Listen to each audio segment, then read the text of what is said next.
মেয়েদের হাইমেন বা সতীচ্ছদ পর্দা নিয়ে একটা পোস্ট ফেসবুকে ছড়িয়ে পড়ছে, যেখানে বহুল প্রচলিত মেডিকেল টেক্সট বইয়ের রেফারেন্স দিয়ে বলা হচ্ছে যে 99% হাইমেন ছিঁড়ে যায় সহবাস করার কারণে, এবং পরামর্শ দেওয়া হচ্ছে যে বাসরাতে যদি দেখেন রক্তপাত হয়নি তবে বুঝে নেবেন সেই নারী পূর্বে সহবাস করেছে। এই ভিডিওতে মেয়েদের ভার্জিনিটি পরীক্ষা করার প্রচলিত পদ্ধতিগুলো নিয়ে আলোচনা করব, রেফারেন্স সহ বুঝিয়ে বলবো এগুলো কতটুকু নির্ভরযোগ্য। একজন মেয়ে ভার্জিন বা কুমারী কিনা সেইটা বোঝার জন্য চিকিৎসা বিজ্ঞানে বা সামাজিকভাবে 3টা পদ্ধতি প্রচলিত ছিল, এখনও কোথাও কোথাও আছে। সেই 3টা পদ্ধতি প্রথমে ছোট করে বুঝিয়ে বলি। 1 নম্বর পদ্ধতি হলো 2 ফিঙ্গার টেস্টিং। নারীদের যোনিপথে 2 আঙ্গুল ঢোকানো হয় এবং আঙুল দিয়ে বোঝার চেষ্টা করা হয় যোনিপথ কতটুকু টাইট, কতটুকু চাপা বা প্রশস্ত, 2 আঙ্গুল সহজে ঢুকে যাচ্ছে নাকি 1 আঙ্গুল ঢুকছে ইত্যাদি। একজন নারী নিয়মিত সহবাস করেন কিনা তা এই পরীক্ষার মাধ্যমে ডাক্তাররা নির্ধারণ করার চেষ্টা করতেন।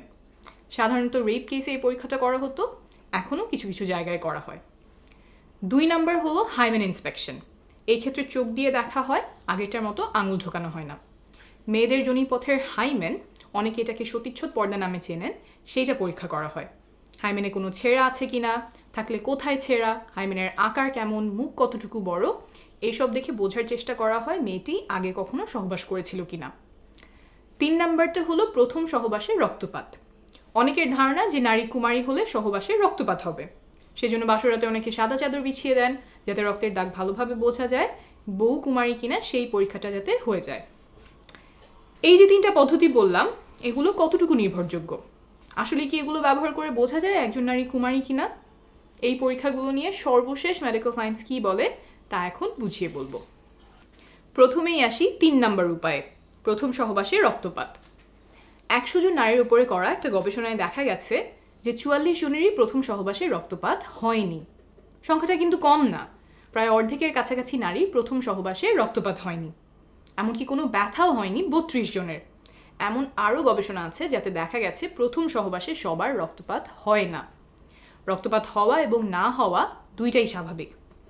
কারো কারো ক্ষেত্রে যোনিপথ পিচ্ছিল না হওয়ার কারণে বা জোর করে পুরুষাঙ্গ ঢোকানোর কারণে যোনিপথের দেয়াল ছিঁড়ে যায়, ফলে রক্তপাত হয়। এরপর আসি 2 নম্বর উপায়, হাইমেন ইন্সপেকশন বা সতীচ্ছদ পর্দা দেখে বোঝা যায় কিনা নারী কুমারী। এটার ব্যাপারে হয়তো অনেকেই শুনেছেন, সহবাস করলে মেয়েদের যোনিপথের পর্দা ফেটে যায়, আর তাহলে তো ওটা দেখলেই বোঝা যাওয়ার কথা যে সে সহবাস করেছে কিনা। অনেকেই মনে করেন হাইমেন এমন, এইভাবে যোনিপথের মুখ আটকে রাখে, সহবাস করলে পর্দাটা এমনভাবে ফেটে যায়, তাহলে ভালো করে দেখলেই বোঝা যাওয়ার কথা যে নারী কুমারী কিনা। আমেরিকায় 36 জন গর্ভবতী টিনেজারদের উপরে একটা গবেষণা করা হয়।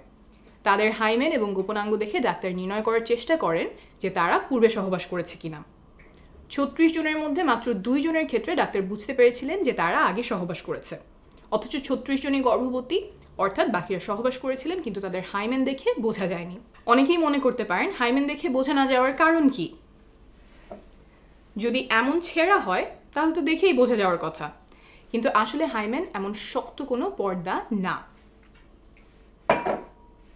হাইমেন বা সতীচ্ছদ পর্দা কিছুটা এমন ইলাস্টিক, সংকোচন প্রসারণ বা বড় ছোট হতে পারে, আর এই হাইমেন থাকে যোনিপথের চারপাশ ঘিরে। আর যোনিপথের দেয়ালগুলো কিছুটা রাবার মতো ইলাস্টিক, ছোট বড় হতে পারে, এত বড় হতে পারে যে এই রাস্তা দিয়ে জন্মের সময় বাচ্চা বের হয়। তো এই যোনিপথ ঘিরে যে পর্দার মতো থাকে হাইমেন, সেইটাও বড় ছোট হয়।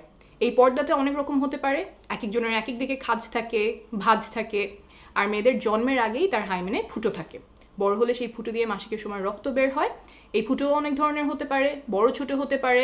ফুটোটা কত বড় হবে সেটা বয়স, ওজন, উচ্চতা সহ আরও অনেক কিছুর উপরেই নির্ভর করে।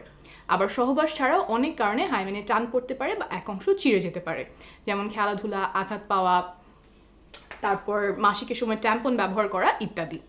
এই সব কারণে হাইমেন দেখেই নিশ্চিতভাবে বলা সম্ভব না একজন নারী পূর্বে সহবাস করেছিলেন কিনা। এখানে বলে রাখা ভালো যে কারো কারো জন্মের সময় হাইমেনে ফুটো নাও থাকতে পারে। মেডিকেলের ভাষায় এটাকে আমরা বলি ইমপারফেক্ট হাইমেন, সেটা 1000 বা তার চেয়েও কম হয়, তখন ছোট একটা সার্জারি করে হাইমেনে ফুটো করা হয়। এখন বলছি 1 নম্বর উপায় নিয়ে, 2 ফিঙ্গার টেস্ট। এই পরীক্ষাটা কোনো বৈজ্ঞানিক ভিত্তি ছাড়াই চিকিৎসা বিজ্ঞানে ঠাঁই পায়।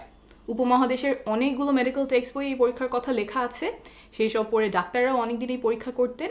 এই মন গড়া অবৈজ্ঞানিক পরীক্ষা বন্ধ করতে বিভিন্ন দেশে এটাকে ব্যান করা হয়। ভারতে এটা ব্যান করা হয়েছে 2013 সালে, বাংলাদেশে 2018 সালে এবং পাকিস্তানে 2021 সালে। তাহলে বোঝা গেল যে এই 3 উপায়, 2 ফিঙ্গার টেস্ট, সতীচ্ছদ পর্দা বা রক্তপাত, কোনোটা দিয়েই কুমারিত্ব বোঝা যায় না।